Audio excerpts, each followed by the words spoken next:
Assalamualaikum Bang Abdullah ya Mawa. Apa kabar? Waalaikumsalam warahmatullahi wabarakatuh, Mas Ihsan. Ah, Alhamdulillah sehat. Alhamdulillah, mantap sehat kali Jumat ini tahun baru. Selamat tahun baru Bang Dullah. Oh Semoga iya, tahun baru eh, 1445 Hijriah. betul. Tapi kemarin kita dikasih hadiah tahun baru, kata Bang Luhut, aman-aman saja, bagus kayak gini KPK, jangan banyak OTT lah. Kalau mau apa, dibilang kalau mau bersih di surga lah nanti katanya. Itu salah satu yang kita ingin pegang, minta komentar dari Bang Dullah. Ini Menko loh Bang Dullah, bukan orang sembarangan ini.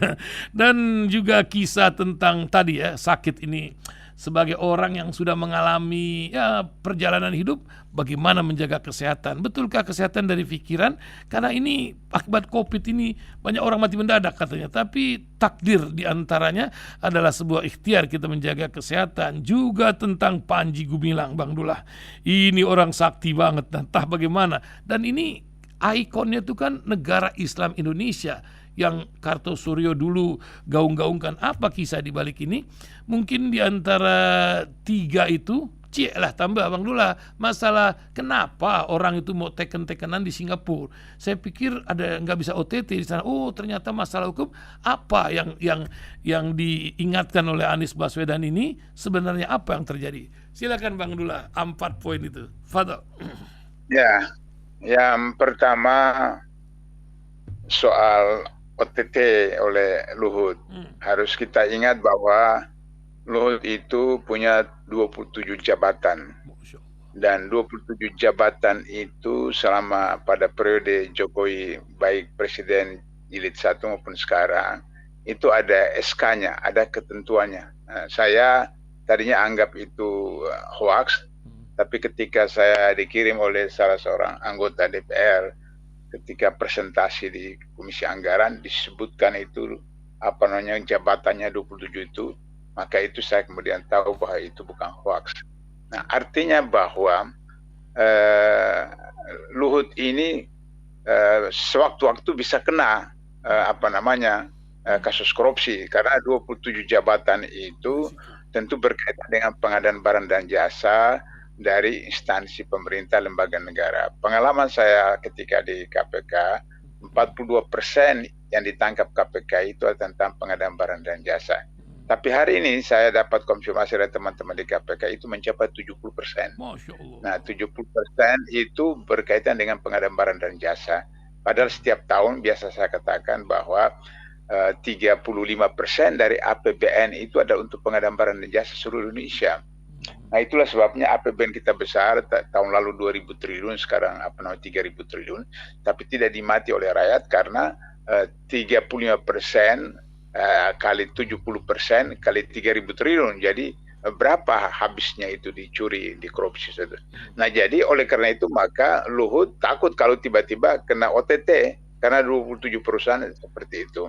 Nah, satu. Yang kedua bahwa kalau misalnya nanti mau hidup enak apa seterusnya di surga, ya Luhut bukan seorang Muslim, jadi tidak mengerti ajaran Islam.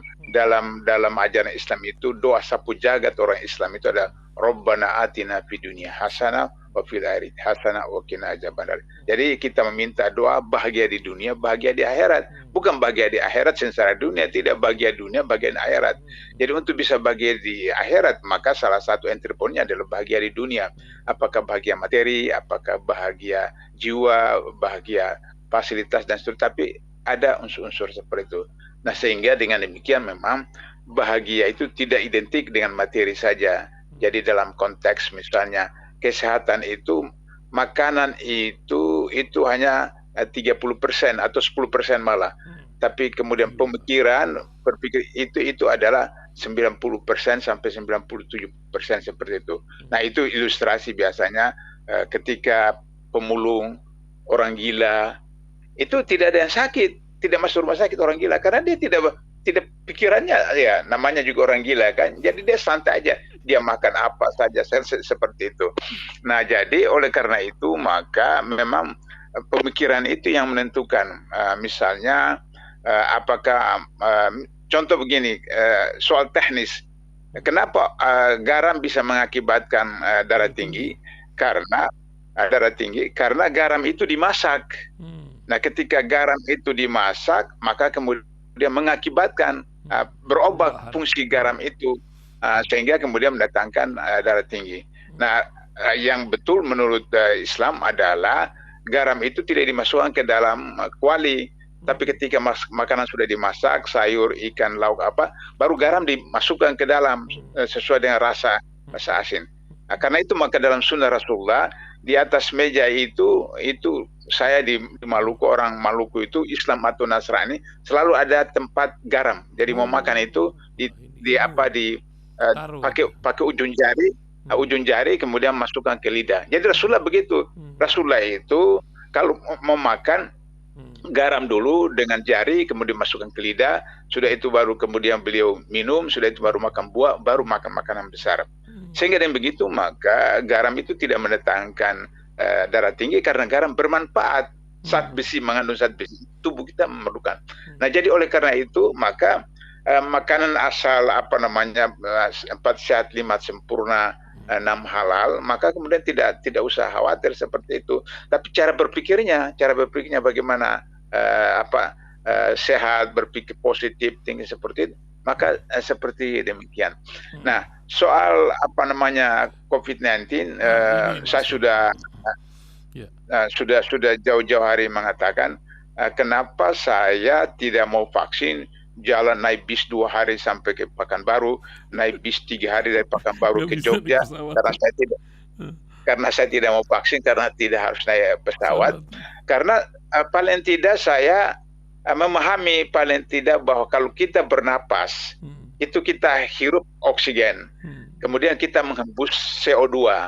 Nah, CO2 itu racun. Jadi kalau kita pakai masker, maka kemudian kita lepaskan CO2, dia tertahan di masker itu, maka kita hirup racun itu yang dari masker itu kita hirup lagi seperti itu, sehingga akhirnya kemudian tambah sakit kita oleh karena itu. Nah, itulah kenapa saya tidak pakai masker dan kemudian tidak vaksin. Kenapa? Karena kalau sholat, kata Rasulullah, dalam sholat itu ketika sujud, anggota tubuh yang harus menyentuh lantai itu adalah 2 ibu jari, jari-jari kaki, 2 lutut, 2 tapak tangan, dan dahi dan hidung. Hidung itu harus menyentuh lantai. Jadi kalau misalnya pakai masker, hidung tidak menyentuh lantai tempat sujud. Nah, itu melanggar sunnah Rasulullah SAW. Jadi sholatnya tidak betul seperti itu. Nah, karena itu maka kalau misalnya ada orang yang sakit kemudian datang sholat berjamaah karena misalnya sholat Jumat dia tidak bisa tinggalkan, saya beritahu kalau karena Anda sakit, batuk atau apa sehingga pakai masker, ketika sujud maskernya diturunkan untuk sujud supaya hidung kena lantai. Kalau menaik baru kemudian bisa angkat lagi masker seperti itu. Nah, jadi oleh karena itu maka tidak vaksin. Tapi kadarullah dari 4 anak saya itu 3 itu vaksin, 3 vaksin. 1 itu karena dia dosen di ITB sehingga dia itu PNS, tugas ke daerah, dan tidak bisa harus vaksin. Kemudian anak saya 2 di Malaysia, itu kewajiban di Malaysia itu harus vaksin, ketentuan hukum di Malaysia. Jadi saya bilang berdoa saja setiap saat, setiap waktu agar supaya faktor vaksin itu Allah hindarkan daripada itu. Karena secara teoritis maka kemudian vaksin itu akan mendatangkan musibah. Saya sudah dapatkan 3 fakta. Pertama, ada seorang orang Padang, ketemu saya beberapa waktu yang lalu, dia bilang, "Pak, saya sebelum vaksin itu saya kalau demam, kalau flu, itu paling sehari 2 hari sembuh. Hari ini katanya saya flu itu sampai 2 pekan, 2 pekan seperti itu karena vaksin." Yang kedua, beliau katakan bahwa saya biasanya itu saya termasuk IQ yang tinggi. Jadi cerdaslah begitu. Hari ini saya seperti blown begitu katanya apa namanya. Jadi itu tadi Bang PDIP itu penurunan daya ingat permanen. Penurunan daya ingat. Nah, kemudian yang kedua, anak saya yang bungsu yang di Malaysia itu datang ke Indonesia kemudian perubahan cuaca.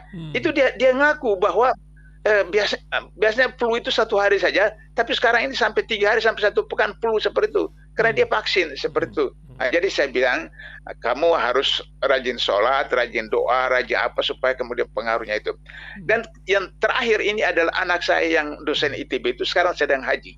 sedang haji. Iya. Itu dia WhatsApp ibunya bahwa itu selalu pusing kepala apa segala macam, sehingga kemudian ketemu dokter rombongan dikasih obat yang itu setiap hari harus minum. Ibunya bilang jangan terlalu banyak minum obat apa segala macam.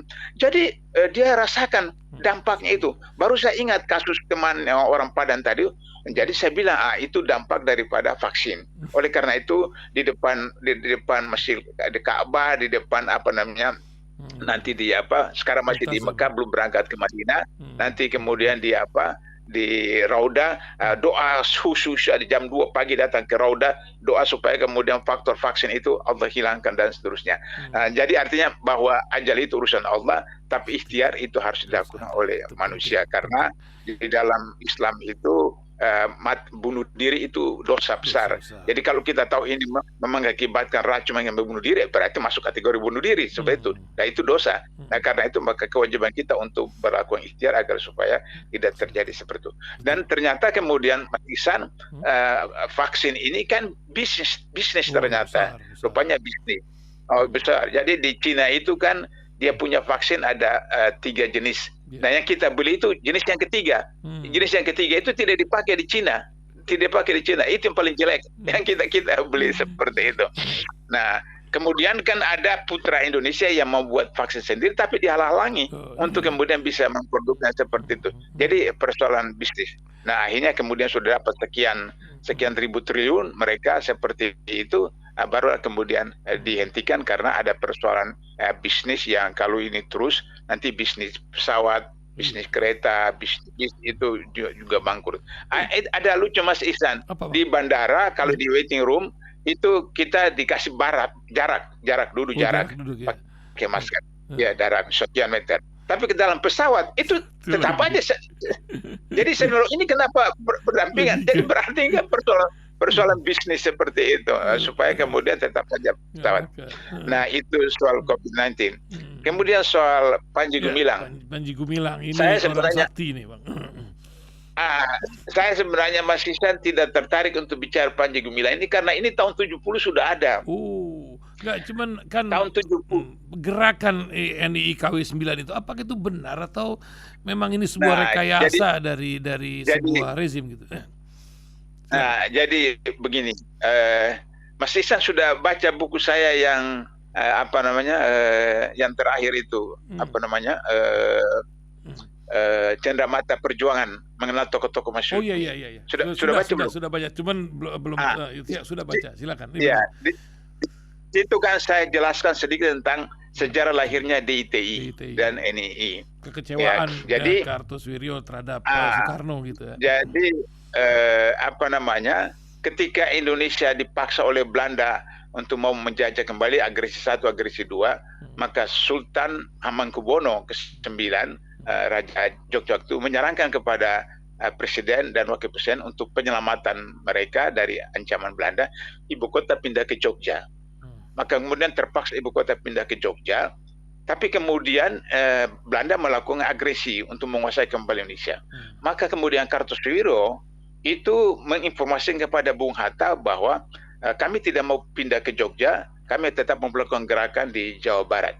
Dan itu atas persetujuan Bung Hatta dan sebagian anggaran belanja gerakan Kartosuwiryo Jawa Barat itu oleh APBN, oleh negara.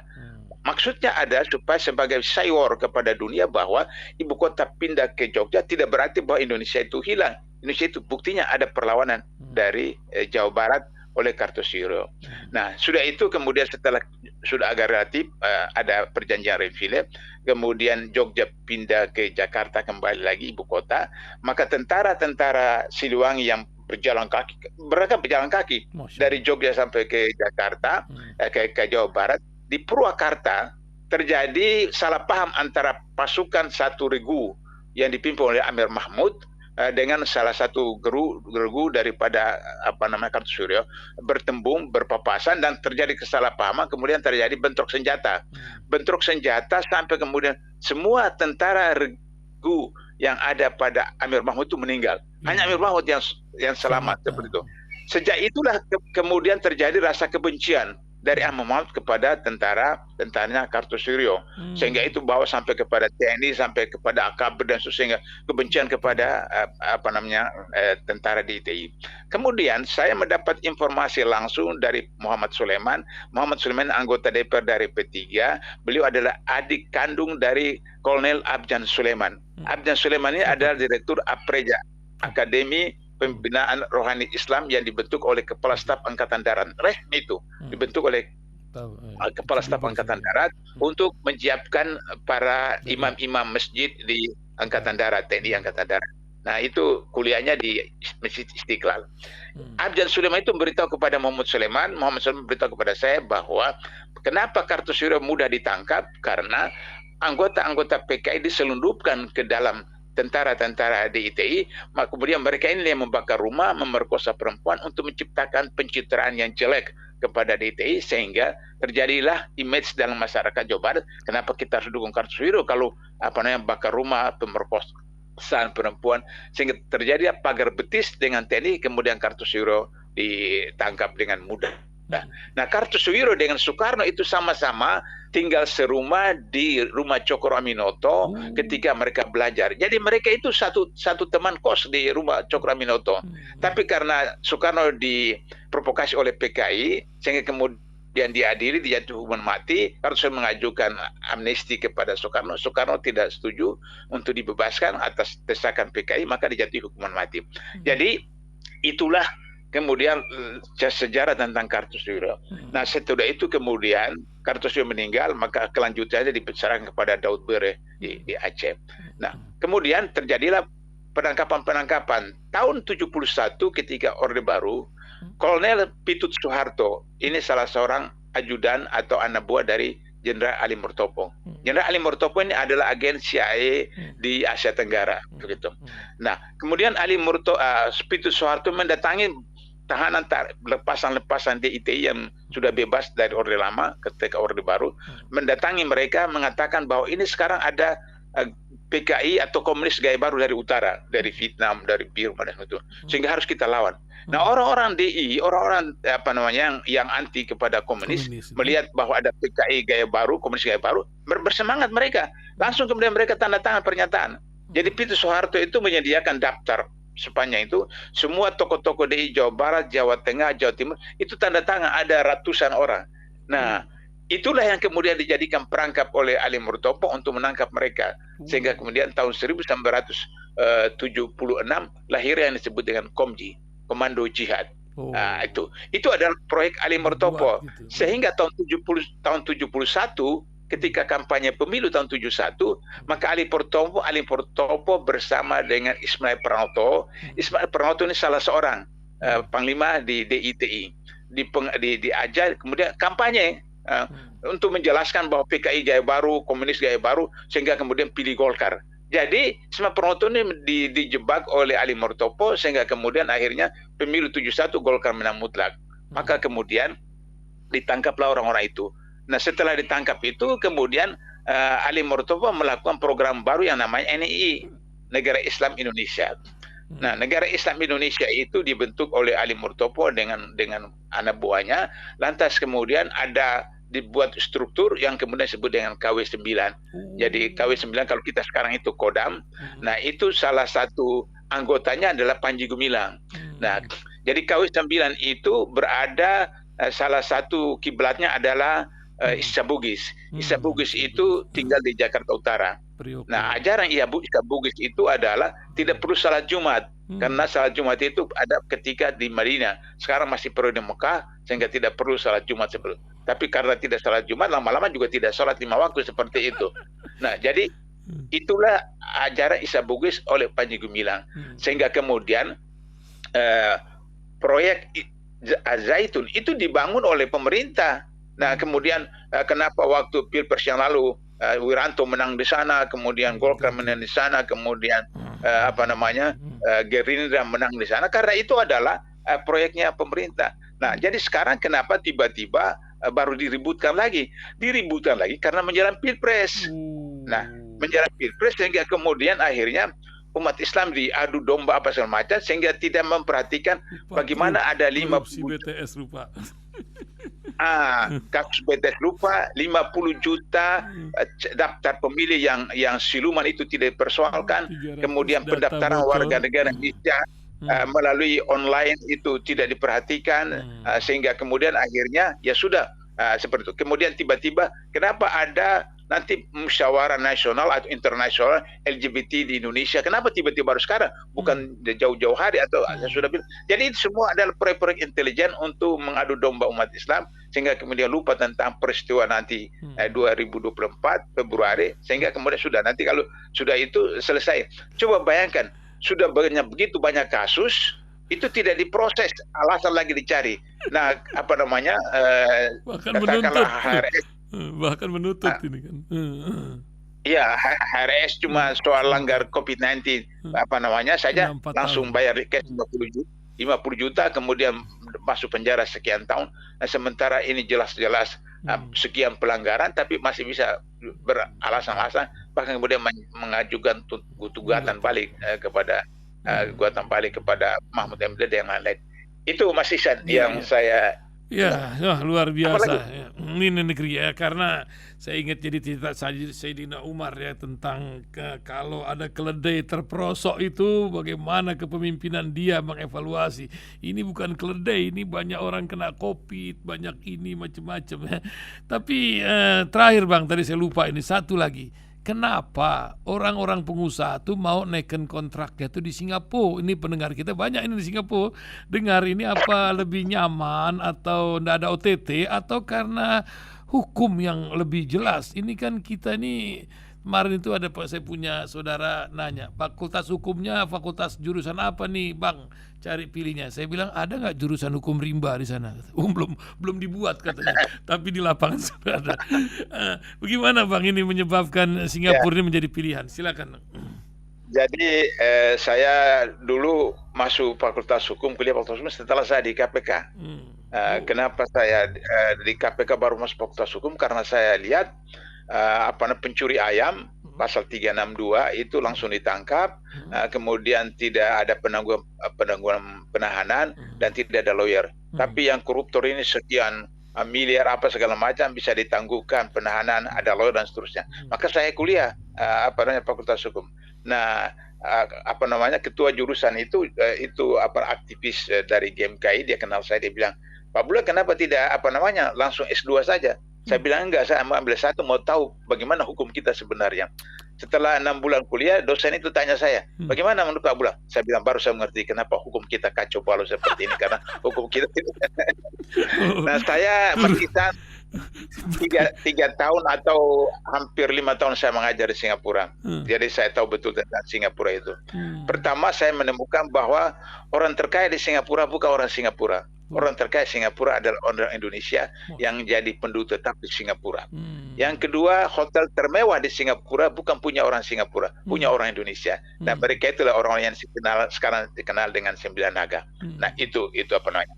Nah, kemudian jangan lupa bahwa kreditor terbesar di Indonesia itu ada 3 negara. Yang pertama itu Singapura, kedua Amerika, baru ketiga Cina. Jadi kita punya utang yang 3.000 triliun sekarang itu kreditor tertinggi itu Singapura, baru kedua Amerika, baru ketiga Cina. Sehingga demikian maka tidak bisa main-main dengan Singapura. Jadi kalau misalnya perjanjian di Singapura, memang saya tahu penegakan hukum di Singapura itu jauh lebih baik karena dia British. Jajahan British dengan Malaysia, Australia, negara-negara juga British, Commonwealth itu baik. Misalnya saya berikan contoh, misalnya kalau kita punya SIM.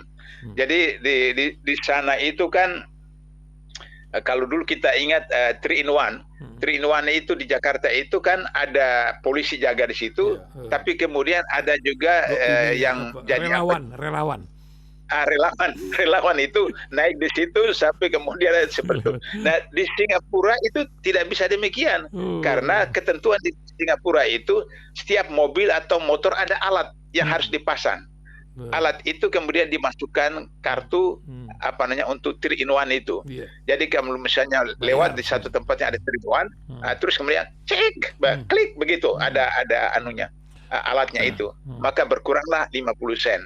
Nah, kalau misalnya itu cuma sekali-sekali, ya beli saja. Tapi kalau kantor di tempat itu berarti kan setiap hari. Maka setiap hari berarti harus beli langganan, kartu langganan, sehingga lebih murah seperti itu. Nah, jadi itu pergub. Nah, kalau misalnya tidak seperti itu, kena tilang, maka kemudian katakanlah jatah seseorang itu 50 nilai. Kemudian kena tilang satu kali berkurang 5 nilai. Begitu terus sampai kemudian habis 50, maka kemudian harus ambil kembali SIM dari awal. Nah, untuk ambil SIM dari awal lagi itu luar biasa seperti itu. Nah, jadi penegakan hukum itu luar biasa seperti di sana. Sehingga dengan begitu maka kalau misalnya investor proyek-proyek itu di mana Singapura terlibat, mereka tidak mau buat di Indonesia, tapi harus di Singapura. Karena di Singapura ada kepastian hukum, di Indonesia tidak ada kepastian hukum. Misalnya ketika undang-undang pemerintahan daerah, kenapa kemudian investor luar negeri itu banyak yang kabur? Karena begitu ganti gubernur, ganti bupati, ganti kebijakan. Padahal mereka sudah investasi, sudah bangun sarana-sarana dan proyek belum jalan, baru bangun jalan, bangun apa sama aja, kebijakan ganti, maka mereka merasa rugi. Itulah beberapa investor yang kabur seperti itu karena hukum tidak tetap, hukum tidak berlaku secara semestinya. Nah, karena itu maka kemudian dibuat di Singapura. Yang ketiga, yang proyek-proyek ini kan oligarki, 9 negara susah. Dan mereka itu kan base camp-nya kan di Singapura. Base camp di Singapura. Jadi buat di Singapura seperti itu. Nah, kemudian di Singapura hotel yang dipakai itu hotel mereka, hotelnya Jadi ini proyek bisnis. Ya, proyek bisnis. Kemudian untuk kepentingan Singapura masuk juga kan uang kepada di migrasi segala macam. Di hotel itu meski punya orang Indonesia, tapi kan ada pajaknya. Pajak masuk ke pemerintah Singapura kan. Jadi ini ilmunya ilmu simsalabim yang yang hanya Abu Nawas yang bisa mengalahkan presiden. Abu Nawas yang bisa mengalahkan sultan seperti itu.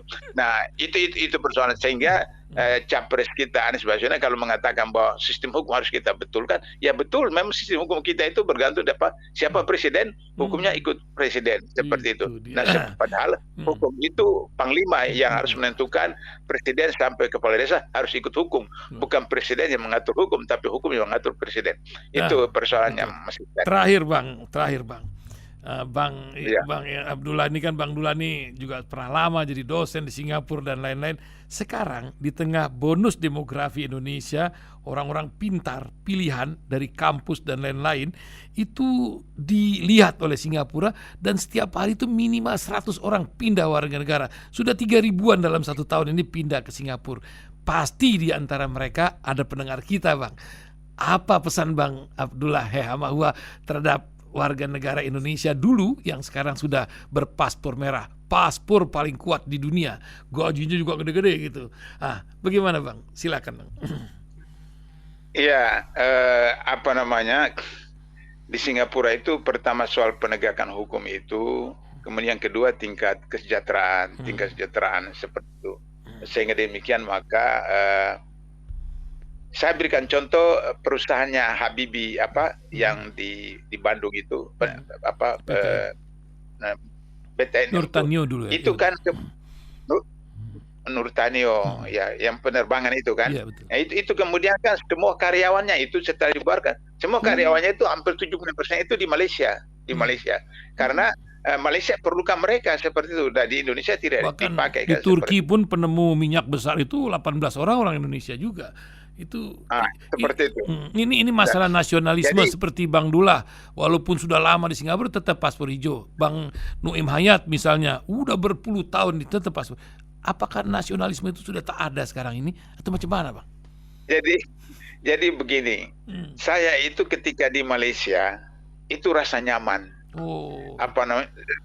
Nyaman betul. Jadi misalnya pakaian dijemur di luar, motor, sepeda itu tidak akan hilang, itu tidak akan Nah, sehingga kemudian misalnya kita punya KTP itu, pas foto itu sampai ke kelurahan. Kalau misalnya kita kelurahan, saya pikir urusan apa dengan kelurahan? Rupanya itu kelurahan itu bertanggung jawab untuk menjaga keamanan seterusnya. Sehingga demikian maka tidak ada pencurian dan seterusnya. Jadi kenyamanan itu. Kemudian gaji saya relatif besar. Jadi ngapain saya mau kembali ke Indonesia? Tapi ketika kemudian tahun 97 mulai ada gerakan-gerakan seperti itu, terus kemudian disiarkan di TV Malaysia, terus anak saya yang nomor 2 mengatakan, ini gara-gara Bapak ini tinggalkan Indonesia. Begitulah Indonesia seperti itu. Terus saya bilang, kata ibunya, oh tidak mudah begini-begini, Presiden Soeharto begini-begini. Terus anak saya waktu itu masih SMP, dia bilang, oh kalau namanya Imam Ghazali, dia panggil namanya Imam. Kalau Imam gampang aja katanya, Imam tembak aja Soeharto seperti itu. Ya Allah, saya waktu itu terus tergerak. Ini anak masih SMP, sudah berpikir seperti begitu. Bagaimana kalau dia SMA dan seterusnya? Disitulah saya punya tergerak saya untuk saya melakukan persiapan untuk kembali ke Indonesia. Saya ditawarkan jadi anggota DPR di sana, ditawarkan tapi jadi warga negara. Tapi syaratnya harus masuk UMNO. Nah, UMNO itu Golkarnya Malaysia. Saya bilang saya pindah ke Malaysia ini bukan mau cari rezeki, bukan cari kerja, bukan cari masa saya tinggalkan Indonesia karena Golkar dan segalanya. Saya ke Malaysia masuk lagi Golkarnya Malaysia kan untuk apa kalau seperti itu? Akhirnya saya putuskan saya kembali, persiapan kembali seperti itu. Nah, jadi itulah proses apa yang saya katakan tentang nasionalisme, idealisme seperti itu. Tidak memahami sejarah perjuangan sehingga mungkin Mas Ihsan mungkin kaget kalau saya katakan setiap menyanyi lagu Indonesia Raya di mana saja air mata saya keluar. Masya Allah. Air mata saya keluar. Masya Allah. Kalau saya nyanyikan Indonesia Raya. Kenapa? Ada yang tanya saya. Ya saya terbayang masyarakat Aceh, masyarakat Papua, masyarakat pedalaman Kalimantan yang miskin, yang tidak makan apa sekolah karena pemerintah begitu. Jadi air mata saya keluar seperti itu. Saya berapa kali masuk tahanan, masuk penjara dan seterusnya. Saya ingat semua itu. Jadi kalau menyanyikan lagu Indonesia Raya, itu air mata saya keluar seperti itu. Itu Mas Ihsan seperti itu. Nah, oleh karena itulah maka idealisme saya itu bagaimana saya pernah 4 tahun sama-sama dengan Pak Nasir, 4 tahun sama-sama dengan Pak Saprudin, 4 tahun sama-sama dengan Pak Burhan Harap, Muhammad Rum. Jadi itu memengaruhi diri saya, memengaruhi jiwa saya sehingga apapun kalau tidak sesuai dengan ketentuan Islam, ketentuan undang-undang, saya mesti tampil untuk menyelamatkan gerakan seperti itu. Itu sebenarnya Mas Ihsan cerita. Luar biasa. Terima kasih Bang Dullah ya, Bang Dullah pagi ini telah memberikan sebuah aroma perjuangan yang ditularkan kepada seluruh pendengar. Karena memang setelah berita ini selalu kita kumandangkan Indonesia Raya, setelah subuh pun Indonesia Raya. Dan sama Bang Dullah. Mas Ihsan sedikit saya mau untuk teman-teman di Singapura. Silakan. Bahwa di Singapura nyaman, di Singapura fasilitas, di Singapura penghasilan tinggi, tapi jangan lupa bahwa peribahasa Melayu mengatakan hujan emas di negeri orang lebih baik hujan batu di negeri sendiri. Jadi simpan saja gaji-gaji sana itu kemudian untuk kembali lagi ke kampung halaman, membantu masyarakat kita agar supaya membangun negara kita mencapai tujuan kemerdekaan kita. Amin. Iya. Terima kasih Bang Dullah. Banyak orang Singapura bilang enaknya hidup muda di Singapura, hari tua di Yogyakarta katanya. Waduh, makan sehari bisa seminggu kata Jogja. Masya Allah. Terima kasih Bang Dullah pagi hari ini dan luar biasa. Semoga selalu sehat dan mudah-mudahan Allah memberikan keberkahan. Assalamualaikum warahmatullahi wabarakatuh. Waalaikumsalam warahmatullahi wabarakatuh.